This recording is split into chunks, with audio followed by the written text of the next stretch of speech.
ఆంధ్రప్రదేశ్ రాష్ట్ర రాజకీయాలు రోజు రోజుకి హాట్గా మారుతున్నాయి. అయితే ఇప్పుడు మనం చూసుకుంటే ఆంధ్రప్రదేశ్ రాష్ట్ర రాజకీయాలకు సంబంధించి పరిచయం అక్కర్లేని పేరే భూమా. అయితే ఆ భూమా కుటుంబం నుంచి ప్రస్తుతం ఆళ్లగడ్డ ఎమ్మెల్యేగా ఉన్నటువంటి అఖిల ప్రియ గారు, అదేవిధంగా తెలుగుదేశం పార్టీ ఫైర్ బ్రాండ్ అని కూడా చెప్పుకోవాలి, ఆవిడ మనతో ఉన్నారు. అయితే కూటమి ప్రభుత్వం ఏర్పడి సంవత్సరం అయిన సందర్భంగా రాష్ట్ర రాజకీయాలు ఏ విధంగా ఉన్నాయి, అదేవిధంగా ఆళ్లగడ్డ రాజకీయాల పరిస్థితి ఏంటో తెలుసుకోవడానికి ప్రయత్నం చేద్దాం. మేడం చెప్పండి, ప్రస్తుతం చూసుకుంటే మీ గవర్నమెంట్ వచ్చి సంవత్సరం అవుతుంది. ఈ సంవత్సరంలో ప్రజలు ఏమనుకుంటున్నారు, మీ గవర్నమెంట్ యొక్క పనితీరు గురించి మీ యొక్క అభిప్రాయం అంటే ఏమంటారు? ప్రజలందరూ కూడా సంవత్సరం అయిన తర్వాత మేమందరం కూడా సంబరాలు చేసుకుంటుంటే మాతో పాటు కార్యకర్తలతో పాటు ప్రజలందరూ కూడా ఆ సంబరాల్లో భాగస్వాములు అయ్యి కూటమి ప్రభుత్వము మాకు మంచి చేస్తుంది, మాకు ఈ సంవత్సరంలోనే కాకుండా వచ్చే రోజుల్లో కూడా కూటమి ప్రభుత్వం వల్ల మాకు మంచి జరుగుతున్న ఒక భావనలో ఈరోజు ప్రజలందరూ కూడా ఉన్నారు. ఇప్పుడు వచ్చే నమ్మకం కాదు, ఎన్నికలకి ముందే మా మీద నమ్మకం ఉంది కాబట్టి ఇంత పెద్ద ఎత్తున ప్రతిపక్ష హోదా కూడా ఎవరికి ఇవ్వకుండా మమ్మల్ని గెలిపించిన వ్యక్తులు ప్రజలందరూ కూడా తప్పకుండా ప్రజలకు ఇచ్చిన హామీ కావచ్చు, ప్రజలకు ఇచ్చిన మాట ప్రకారంగా కూడా అటు చంద్రబాబు నాయుడు గారు కావచ్చు, పవన్ కళ్యాణ్ గారు కావచ్చు, లోకేష్ అన్న గారు కావచ్చు, ప్రతి ఒక్కరం కూడా రాష్ట్ర భవిష్యత్తు బాగుండాలని, ప్రజల భవిష్యత్తు బాగుండాలని చెప్పి అందరం కూడా కృషి చేస్తున్నారు. సో డెఫినెట్గా వచ్చే రోజుల్లో పెద్ద ఎత్తున మీరు డెవలప్మెంట్ చూడబోతున్నారు, పెద్ద ఎత్తున పరిశ్రమలు రాబోతున్నాయి, పెద్ద ఎత్తున అన్ని నియోజకవర్గాల్లో అభివృద్ధి కార్యక్రమాలు చూడబోతున్నారు. కాబట్టి ప్రజలందరూ కూడా ఇప్పటికే ప్రతి ఒక్క నియోజకవర్గంలో ఏమేమి చేయబోతున్నామో ఎమ్మెల్యేలు అందరూ కూడా చెప్పడం జరిగింది. సో ప్రజలందరూ కూడా వెయిట్ చేస్తున్నారు, తప్పకుండా అభివృద్ధి కార్యక్రమాలు జరుగుతాయన్న నమ్మకం వాళ్ళందరికీ కూడా మా మీద ఉంది. అయితే ప్రస్తుతం ఆళ్లగడ్డ రాజకీయానికి వస్తే ప్రత్యర్థులు అనేక రకాలుగా మీ మీద విషయం జమ్మేటువంటి పరిస్థితి నడుస్తూ ఉంది. అయితే ఇప్పుడు గతంలో కూడా ఎన్నికల ప్రచారంలో భాగంగా మీరు కావచ్చు, మీ బెదర్ కూడా చెప్పారు, ఆళ్లగడ్డలో కార్యకర్తలను ఇబ్బంది పెట్టిన ఎవరిని కూడా వదిలిపెట్టడం, రెడ్ బుక్ మీరు కూడా రాస్తామని చెప్పి. ప్రస్తుతం రెడ్ బుక్ ఎంతవరకు వచ్చిందంటారు? ఆళ్లగడ్డ రెడ్ బుక్ ఎక్కడండి? చంద్రబాబు నాయుడు గారు, లోకేష్ అన్న గారు ఎంతసేపు అభివృద్ధి కార్యక్రమాల మీదే మమ్మల్ని డైవర్ట్ చేసేసారు. సో మేము కూడా రెడ్ బుక్ కూడా ఏదైతే రాసుకున్నామో, ఎవరినైతే మేము అనుకున్నామో వాళ్ళందరూ కూడా పక్కన పెట్టేసి కేవలం ఆళ్లగడ్డకి ఏం కావాలా, పక్క నియోజకవర్గాలతో పోటీ పడి నేను ఆళ్లగడ్డకి ఏం తెచ్చుకోవాలనే ఒక డైరెక్షన్లోకి మమ్మల్ని తీసుకెళ్ళిపోయినారు. ప్రజల్ని ఇబ్బంది పెట్టి, కార్యకర్తలను ఇబ్బంది పెట్టి తప్పుడు కేసులు పెట్టే వాళ్ళందరి లిస్టు కూడా లోకేష్ అన్న తీసుకోవడం జరిగింది. సో మాకు నమ్మకం ఉంది, మమ్మల్ని డైవర్ట్ చేసి అభివృద్ధి బాటలో నడిపించినా కూడా ప్రజలకు అన్యాయం చేసి ఇబ్బంది పెట్టిన వాళ్ళని ఎవరిని కూడా లోకేష్ అన్న వదిలిపెట్టే ప్రసక్తి లేదని ఆయన గట్టిగా చెప్తున్నా, మా అందరూ కూడా నమ్మకం ఉంది. అయితే ఇప్పుడు చూసుకుంటే గతంలో భూమా నాగిరెడ్డి గారి లెగసీని మీరు అనేక రకాలుగా గతంలో ఎమ్మెల్యేగా ఉన్నప్పుడు కంటిన్యూ చేసుకుంటూ వచ్చారు. మళ్ళీ చూసుకుంటే ఇప్పుడు మీరు మళ్ళీ గవర్నమెంట్లో ఉన్నారు. ఆ లెగసీని కంటిన్యూ చేయడానికి మీరు ఆళ్లగడ్డ అభివృద్ధికి సంబంధించి ఏ కార్యక్రమాలు చేపట్టబోతున్నారంటే ఏమంటారు? ప్రభుత్వంలో ఉన్నా లేకపోయినా భూమా నాగిరెడ్డి గారు, శోభా నాగిరెడ్డి గారు ఇచ్చిన బాధ్యతలు మేము ముందుకు తీసుకుపోవాలా.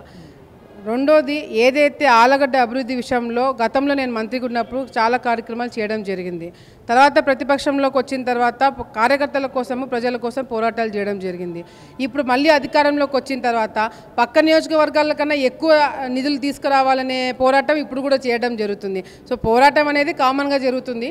కానీ అధికారంలో ఉన్నాము కాబట్టి ఏ విధంగా అభివృద్ధి కార్యక్రమాలు చేయొచ్చు, కేంద్ర మంత్రులను పట్టుకొని ఏ విధంగా ఇంకా ఎక్స్ట్రా ఫండ్స్ అంటే రాష్ట్రం మీద ఎక్కువ ఒత్తిడి పెట్టకుండా కేంద్రం నుంచి సొంతంగా మా కాంటాక్ట్స్ వాడుకొని మేము ఎట్లా ఆళ్లగడ్డకి నిధులు తీసుకురావచ్చు. మొన్న అహోబిలంకి కేంద్రం నుంచి 15 కోట్లు వచ్చింది. మొన్న రామ్మోహన్ నాయుడు గారిని కలిసినప్పుడు ఇంకొక 15 కోట్లు ఎక్స్ట్రా ఇప్పించమని చెప్పి ఆయన కూడా రిక్వెస్ట్ చేయడం జరిగింది. ఆయన కూడా నువ్వు ఢిల్లీకి వచ్చినప్పుడు నన్ను కలువు, నేను చేపిస్తానని చెప్పి అడగడం జరిగింది. సో ఇట్లా మేము చేయాల్సిన ప్రయత్నాలు అన్నీ కూడా మేము చేస్తున్నాము. డెఫినెట్గా అటు టూరిజం దగ్గర నుంచి, రోడ్ల దగ్గర నుంచి, డ్రైన్స్ దగ్గర నుంచి ప్రతి ఒక్క రంగంలో అభివృద్ధి కార్యక్రమాలు ఆళ్లగడ్డలో జరగబోతున్నాయి. ఆళ్లగడ్డ నుంచి అమరావతి వరకు అభివృద్ధి విషయంలో మాత్రం ఎవరు కూడా కాంప్రమైజ్ కారు. అయితే జగన్మోహన్ రెడ్డి గారు వాళ్ళ పార్టీ కూడా ప్రతిపక్ష హోదా అడుగుతుంది. మళ్ళీ చూసుకుంటే నువ్వు వెన్నుపోటు తినని చెప్పి ప్రస్తుత కూటమి ప్రభుత్వం ప్రజలు ఇచ్చినటువంటి తీర్పును ఆ విధంగా మాట్లాడుతున్నారు. వాళ్ళ పరామర్శలు చూసుకుంటేనేమో గంజా బ్యాచ్ని కావచ్చు, ఇప్పుడు మహిళల మీద అనుచిత వ్యాఖ్యలు చేసినటువంటి కొమ్మినేని శ్రీనివాసరావు గారు, మహిళల పరంగా చూసుకుంటే ఆంధ్రప్రదేశ్ రాష్ట్రంలో కూటమి ప్రభుత్వం అరాచకం జరుగుతుందని చెప్పేసి రోజా గారు, విడదల రజనీ గారు వాళ్ళందరూ కూడా మాట్లాడుతున్నారు. ప్రతిపక్ష హోదా గురించి ఏమంటారు? వీళ్ళు మాట్లాడే మాటల గురించి ఏమంటారు మీరు? ప్రతిపక్ష హోదా అనేది చంద్రబాబు నాయుడు గారు జాలి పడితే ఇచ్చేదో, లేకపోతే పాపం అడుగుతున్నారు కాబట్టి ఇచ్చేద్దాంలే అని చెప్పి అనుకునేదో కాదు. అది ప్రజల నిర్ణయం. అది ఎట్లా మార్చాలా? ఇప్పుడు చంద్రబాబు నాయుడు గారి మీద నమ్మకంతో ప్రజలందరూ కూడా ఓట్లేసి మమ్మల్ని గెలిపించడం జరిగింది. ఇప్పుడు ప్రజలకి నమ్మకం లేదు అంటే బలవంతంగా ఆ నమ్మకాన్ని మేము క్రియేట్ చేయలేము కదా వైసీపీ పైన. ప్రతిపక్ష హోదా ఇచ్చేది ప్రజలు. మీకు ప్రతిపక్ష హోదా కూడా మీరు పనికిరారని మిమ్మల్ని ఇళ్లలో కూర్చోబెడితే దానికి మేమేం చేయాలా? మీరు అసెంబ్లీకి ప్రతిపక్ష హోదా ఇస్తేనే వస్తామంటే అది రాదు, మీరు రారు. సో మీరు ఇళ్లలో కూర్చోండి. అది కూడా ఎందుకు, ఎవరైతే గెలిచినారో అప్పుడప్పుడు వచ్చి అసెంబ్లీ ముఖం చూసి పోతున్నారు. కొత్తగా ఎమ్మెల్యేలు, వైసీపీ ఎమ్మెల్యేలు అయిన వాళ్ళకి అసెంబ్లీలో మాట్లాడే ఛాన్స్ రావట్లేదు. నియోజకవర్గంలో పడుతున్న ఇబ్బందుల గురించి చెప్పలేకపోతున్నారు. పాపం వాళ్ళ ప్రాబ్లమ్స్ వాళ్ళకు ఉన్నాయి.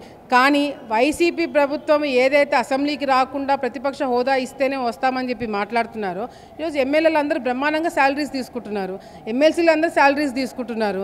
మరి దీనికి ప్రభుత్వం పైన వ్యతిరేకత లేదా? దీనికి మాత్రం కరెక్ట్ టైంకి మీకు జీతాలు పడుతున్న గురించి మాట్లాడరు. కానీ చంద్రబాబు నాయుడు గారి గురించి, లోకేష్ అన్న గారి గురించి ఏదైనా మాట్లాడాలంటే మాత్రం తప్పకుండా వీళ్ళందరూ బయటికి వచ్చి మాట్లాడతారు. సో ఇది కరెక్ట్ పద్ధతి కాదు. చంద్రబాబు నాయుడు గారు, లోకేష్ అన్న గారు, పవన్ కళ్యాణ్ గారు రాష్ట్రాన్ని ముందుకు నడిపించిన దిశలో వెళ్తున్నారు. మీరు అది సపోర్ట్ చేయకపోతే అది మీ కర్మ. మీరు సపోర్ట్ చేసి అంతో కొంత హుందాతనం మెయింటైన్ చేస్తే 2, 3 సీట్లు మిగులుతాయి, లేకపోతే అది కూడా మిగలేదని చెప్పి ఈ సందర్భంగా తెలియజేసుకుంటున్నాం. చివరిగా గతంలో చూసుకుంటే 2014 నుంచి 19 గవర్నమెంట్లో మీరు టూరిజం శాఖ, అదేవిధంగా సాంస్కృతిక శాఖ సంబంధించి అనేక అభివృద్ధి కార్యక్రమాలు చేపట్టారు. సోషల్ మీడియా సమ్మిట్ అవర్స్ కానీ, ఇంటర్నేషనల్ బోటింగ్ అమరావతి చేయడం కానీ. ఎప్పుడో చూసుకుంటే చంద్రబాబు నాయుడు గారు అమరావతిని మళ్ళీ డెవలప్ చేయాలని చాలా దృఢ నిశ్చయంతో ఉన్నారు. మళ్ళీ రానున్న రోజుల్లో మీకు ఏమైనా మంత్రిత్వ శాఖ అవకాశం వచ్చిందా ఉంటారు? చూడండి, మంత్రి పదవి ఎవరికి ఇచ్చినా ఇవ్వకపోయినా రాష్ట్రము అభివృద్ధి కార్యక్రమాలు, sunrise city, sunrise state మాత్రము ఎక్కడ కూడా ఆగదు. సో డెఫినెట్గా మంత్రి పదవి ఇచ్చినా ఇవ్వకపోయినా మేము మా ప్రాంతానికి, అటు నా నియోజకవర్గంకే కాదు, నా జిల్లాకే కాదు, రాయలసీమ ప్రాంతంకి కావాల్సినవన్నీ దాంట్లో కూడా మేము ముందుండి మాట్లాడడం జరుగుతుంది.